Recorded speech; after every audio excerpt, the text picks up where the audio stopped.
Hi, నేను doctor Sindhuri, fertility consultant Medcy IVF. So రెగ్యులర్గా తరచుగా చూస్తూ ఉంటాము, పేషెంట్స్ ఓపీడీకి వస్తూ ఉంటారు.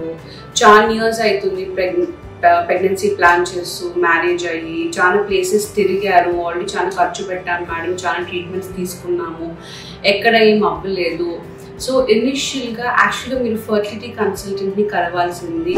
మీరు ప్రెగ్నెన్సీ ప్లాన్ చేస్తున్నాము, రెగ్యులర్గా 1 year ఆఫ్ అన్ప్రొటెక్టెడ్ ఇంటర్కోర్స్ అయి ఉంది, అయినా ప్రెగ్నెన్సీ రావట్లేదు, లేక మీకు ఎవిడెంట్గా మీకు ఏదైనా ప్రాబ్లం ఉంది, అంటే రెగ్యులర్ సైకిల్స్ ఉన్నాయి, ఏజ్ 35 years కంటే ఎక్కువగా ఉంది, ఆల్రెడీ స్పర్మ్ కానీ ఎగ్ కానీ ఇష్యూస్ ఉన్నాయని తెలిసిన వాళ్ళు చాలా త్వరగా మీరు ఫర్టిలిటీ కన్సల్టెంట్ని కలవండి.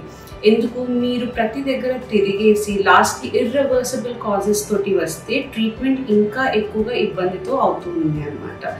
మీరు జనాలు ఏమనుకుంటారు, ఫర్టిలిటీ స్పెషలిస్ట్ దగ్గరికి వెళ్తే డైరెక్ట్గా ఐవీఎఫ్ఏ చేస్తారు అని అలాంటి అపోహలు అసలు తీసేసేయండి. మీరు మా దగ్గరికి వచ్చినప్పుడు అసలు ఇష్యూ ఏంటి, మామూలు బేసిక్ హార్మోనల్ కరెక్షన్స్ తోటి ప్రెగ్నెన్సీ తీసుకురావచ్చా, లేదు అంటే చిన్నగా ఏమైనా మెడికేషన్స్ ఇచ్చి కౌంట్ కానీ ఎగ్ క్వాలిటీ కానీ పెంచి మనము ప్రెగ్నెన్సీ తీసుకురావచ్చు అని పడితే దెన్ స్టెప్ మూవింగ్ ఫార్వర్డ్ మీ ఇష్యూస్ బట్టి ట్రీట్మెంట్ ఉంటుంది. మీరు రాగానే డైరెక్ట్ ఐవీఎఫ్ అని చెప్పి ఏ ఫర్టిలిటీ స్పెషలిస్ట్ చెప్పరు.